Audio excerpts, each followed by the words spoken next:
শেখ শাহজাহান 2019 সালে 3 জনকে খুন করছে, আর আজকের দিনে দাঁড়িয়ে রাজ্যের মন্ত্রী উদয়ন গুহ তিনি বলছেন বিজেপি কর্মীদের মারতে ধরতে।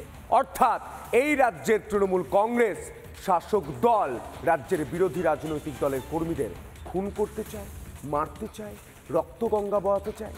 এটাই বাংলার সংস্কৃতি। দেখো,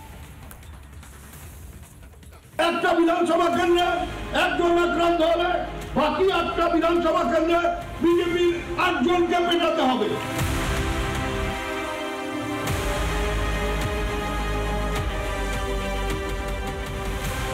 উদয়ন আছেন, উদয় নেই। বিরোধীদের হুমকি দেওয়া যেন মজ্জায় মজ্জায় ঢুকে গিয়েছে উত্তরবঙ্গ উন্নয়ন মন্ত্রী। একটা বিধানসভা কেন্দ্রে একজন আক্রান্ত হলে বাকি 8টা বিধানসভা কেন্দ্রে বিজেপির 8 জনকে পেটাতে হবে। এমন অবস্থা তৈরি করতে হবে কোন বাপের বেটার যেন এই কথাটা রাত্রে শুয়েও মনে না হয় যে আমি এজেন্ট হব। এখন এজেন্ট হওয়ার সাহসী যাতে কারণ না হয়। তবে এটাই প্রথম নয়, এর আগেও বিভিন্ন সময় বিতর্কে জড়িয়েছেন কোচবিহারের এই দাপুটে তৃণমূল নেতা।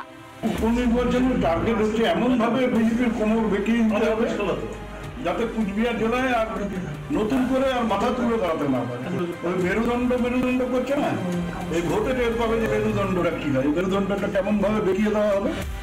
কারো গায়ে যদি একটু আঁচড় পড়ে তাহলে এটা বলছি, আমি একটা মন্ত্রী হয়ে হয়তো আইনের খেলাফ হচ্ছে, তবু বলছি যে কারো গায়ে যদি আমাদের কোনো কর্মী বা নেতার গায়ে হাত পড়ে বাড়ির থেকে বের করে করে পেটানো হবে। শপথ নিতে হবে একটা বিজেপি যেন আর বুড়িরহাটের রাস্তায় বেরোতে না পারে। শীতের কাজ নিশীতের যে গুন্ডামি তার খেসারত দিতে হবে এইখানকার বুড়িরহাটের যারা বিজেপি কর্মী আছে তাদের।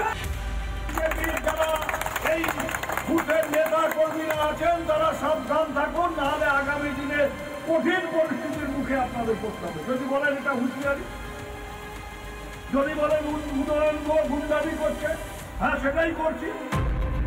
21শে জুলাইয়ের প্রস্তুতি সভা থেকে বিজেপি কর্মীদের ধোলাইয়ের হুঁশিয়ারি, পাল্টা হুঙ্কার বিজেপিরও। এদের নিদান এরকমই, পেটাও, ভেঙে দাও, গুড়িয়ে দাও। যদি কোনো বিধানসভার কোনো বিজেপির গায়ে হাত ওঠায় এর পরবর্তীতে বিজেপিও আর পিছপা হবে না। আর যত বিজেপিকে হুমকি দেবে এবং ধমকি দিবে তত বিজেপি পথে নামবে আগামী দিনে। জেলায় জেলায় গোষ্ঠীদ্বন্দ্বে জীর্ণ তৃণমূল, এরপরেও বিরোধীদের হুঁশিয়ারি দিতে ছাড়ছে না শাসক দল। এভাবে হুমকি হুঁশিয়ারি দিয়ে গদি বাঁচানোর ছক কষছে রাজ্যের শাসক দল রিপাবলিক বাংলা। 2021-এর বিধানসভার পর প্রায় 2 থেকে 250 মানুষের মৃত্যু হয়েছিল শুধুমাত্র পোস্টপোল ভায়োলেন্সে।